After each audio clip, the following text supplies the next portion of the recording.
मंत्रा में आपका स्वागत है। एसएससी सीजल 2022 के मेंस का एग्ज़ाम कंप्लीट हो चुका है, तो अब कितना एक्सपेक्टेड फाइनल कट ऑफ जाएगा उसके बारे में इस वीडियो में बात किया जाएगा। तो वीडियो को अंत तक देखें, ये आपके लिए हेल्पफुल होगा। जैसा कि आपको पता है कि इस बार वैकेंसी बहुत ज़्यादा है, 37,407 के आसपास वैकेंसी हैं, यानी कि अच्छी खासी वैकेंसी हैं। लेकिन आप देखेंगे कि पेपर का जो लेवल रहा है वो इजी टू मॉडरेट के सेंस में आया, यानी कि जो मैथ रीजनिंग देखेंगे आप, जैसे 2021 के मेंस का पेपर हुआ था, मैथ थोड़ी सी इजी टू मॉडरेट के सेंस में आ गई थी, सेम टू सेम वैसे ही आ गई। अब होता क्या है कि यदि पेपर इजी टू मॉडरेट के सेंस में आता तो छोटी छोटी गलतियां बहुत ज़्यादा हो जाती, बहुत ज़्यादा छोटी गलतियां होती हैं। और आपने यदि पेपर दिया तो ये भी देखा होगा कि मैथ रीजनिंग इंग्लिश जीएस की बात तो एक अलग हो गई, लेकिन कंप्यूटर का लेवल इन्होंने बहुत अच्छा रखा है। यानी कि कुछ कैंडिडेट ऐसे हैं जिनका इधर पोर्शन यानी कि सेक्शन 1 और 2 बहुत अच्छा हुआ है, लेकिन हुआ क्या कि इनके कंप्यूटर क्वेश्चन बहुत ज़्यादा अच्छे नहीं हो पाए, यानी कि 4-5 क्वेश्चन ही बंदों को अच्छे खासे नहीं आ रहे थे।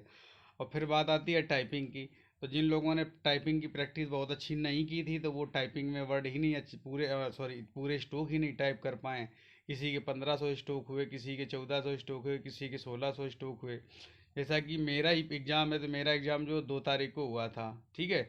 तो मैंने बहुत सारे कैंडिडेट से बात किया तो उनका पेपर तो बहुत अच्छा हुआ था, लेकिन साथ ही साथ जब कंप्यूटर के पेपर की बात हुई तो किसी ने 8 अटैम्प्ट किए, किसी ने 9 अटैम्प्ट किए, किसी ने 6 ही अटैम्प्ट किए, यानी कि वो बिल्कुल एग्जैक्ट करने के चक्कर में लग गए। अब ये हुआ क्या, ज़्यादा गलतियाँ हो गई, 6-7 जिन्होंने अटैम्प्ट किए तो इनका तो वो सिस्टम बिगड़ जाएगा, ठीक है।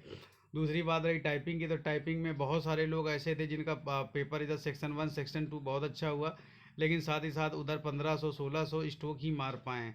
तो ऐसे में क्या होगा, थोड़ी सी दिक्कत तो होनी होनी है, ठीक है। तो पेपर तो इफेक्ट डालेगा, और आपको पता है कि ये क्वालिफाइंग है, यदि इसमें आप क्वालिफाई नहीं होते हैं तो आपका इधर कुछ प्रोसेस होने वाला है ही नहीं है। लेकिन फिर भी देखिए वैकेंसी ज़्यादा है और बहुत सारे कैंडिडेट जो हैं जिन्होंने सब कुछ बढ़िया किया हुआ है, ठीक है। और दूसरी बात ये है कि 4 फेज़ में आपका एग्ज़ाम हुआ है, 4 शिफ्ट में, सॉरी फेज़ में नहीं, यानी कि 2 तारीख को एक पेपर हुआ था, 3 को हुआ, 6 को हुआ, 7 को हुआ। और तो इसमें नॉर्मलाइजेशन भी होगा, तो नॉर्मलाइजेशन सभी में होना चाहिए, यानी कि कंप्यूटर में भी नॉर्मलाइजेशन होना चाहिए, और पूरे पेपर में तो होगा, तो नॉर्मलाइजेशन का भी इफेक्ट पड़ेगा ही पड़ेगा, ठीक। तो हालांकि अभी तो आंसर किया ही नहीं है, लेकिन जैसे ही आंसर किया जाएगी तो और एक रास्ता साफ हो जाएगा कि कितने कितने नंबर जा रहे हैं। और आपको पता है इस चैनल के माध्यम से मैं एनालिसिस भी करता रहता हूँ सेंटर पे जा करके, और पेपर देने के साथ साथ ये भी आइडिया, मतलब बातचीत करने से आइडिया लग जाता है कि कितना लोग अटैम्प्ट कर रहे हैं और कितनी लगभग इक्यूरेसी है। और फिर भी आप देखेंगे कि पेपर देने के बाद लगता है कि हमारा बहुत ज़्यादा इक्यूरेसी आ रही है, यानी कि हमने बहुत अच्छे क्वेश्चन किए हैं। और लेकिन होता क्या, जब आंसर की आती तो तब पता चलता है कि छोटे छोटे क्वेश्चन हमसे बहुत ज़्यादा गलत हो गए हैं।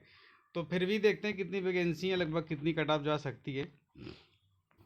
तो यहाँ से आप देख सकते हैं कि ये जो वैकेंसीज़ हैं, टेंटेटिव वैकेंसी 2022 वाली है आपके सामने, ये अच्छी बार वैकेंसी बहुत ज़्यादा है। तो देखिए वैकेंसी जब ज़्यादा होती हैं तो ये मान के चलिए वो कैंडिडेट भी बहुत ज़्यादा क्वालिफाई, पहले लग रहा था कि 5 लाख 5.5 लाख तक कैंडिडेट क्वालिफाई किए जाएंगे। तो वैकेंसी भी ज़्यादा है, और ये मान के लिए बहुत ज़्यादा कैंडिडेट भी बहुत ज़्यादा नहीं क्वालिफाई, पहले 20 गुना 18 गुना क्वालिफाई करते थे। तो इसका इफेक्ट यहाँ पर पड़ेगा ही पड़ेगा। आप टोटल देखेंगे कि यहाँ पर जो वैकेंसी हैं 37,409 वैकेंसी हैं, जिसमें से आप कैटेगरी वाइज भी देखें तो हर कैटेगरी में अच्छी खासी वैकेंसी है, ठीक है। यहाँ से आप यूआर पे देख लेंगे तो 15,982 सिर्फ यूआर की हैं। एससी की देखेंगे तो 5,776 हैं। एसटी की देखेंगे तो 2,995 एसटी की हैं। ओबीसी की यदि देखेंगे तो 8,719 वैकेंसी ओबीसी की हैं। ईडब्ल्यूएस की देखेंगे तो 3,937 वैकेंसी ईडब्ल्यूएस की, और टोटल आपकी 37,409 है, ठीक। जिसमें सबसे ज़्यादा आपको पता है कि जो सबसे ज़्यादा वैकेंसी हैं वो आपकी हैं पीए और एसए की, ठीक है। तो आप देख सकते हैं पीए एसए की बहुत ज़्यादा वैकेंसी है। तो मैं इस पूरे ये जो कट ऑफ में बताने वाला हूँ उसमें मैं पर्टिकुलर किसी एक की बात नहीं करूँगा कि ये इसकी कट ऑफ कितनी जाएगी, ठीक है। अब यहाँ देखेंगे कि ये है 40 नंबर पे department of post, ministry of communication, ठीक है। पोस्टल असिस्टेंट, सॉर्टिंग असिस्टेंट, यहाँ पर आप देखेंगे कि ये यूआर की 8,678 हैं। इसके बाद एससी की 3,280 हैं, 1,702 हैं, 4,052 हैं, 1,902, 1,964, यानी कि 19,676 वैकेंसी ओवरऑल, बहुत ज़्यादा वैकेंसी हैं, ठीक है। तो ये नहीं होगा कि आपके इतने नंबर होंगे तो आपको एक्साइज मिल जाएगी ऐसा वैसा, लेकिन जितने नंबर मैं बता रहा हूँ इस रेंज में यदि आपके नंबर आ जाते हैं, ठीक है, विद नॉर्मलाइज्ड मार्क्स की मैं बात कर रहा हूँ, विद कंप्लीट, अभी तो देखो क्योंकि आपको आंसर किया है कि तो चेक करने पे आइडिया लग जाएगा, तो 5-10 नंबर तो बढ़ना बढ़ना है, ठीक है। इतने रेंज में आप जा जाते तो आपका सिलेक्शन किसी एक पोस्ट पे हो ही जाएगा। ठीक, तो देखते हैं कितना लगभग कट ऑफ जाएगा।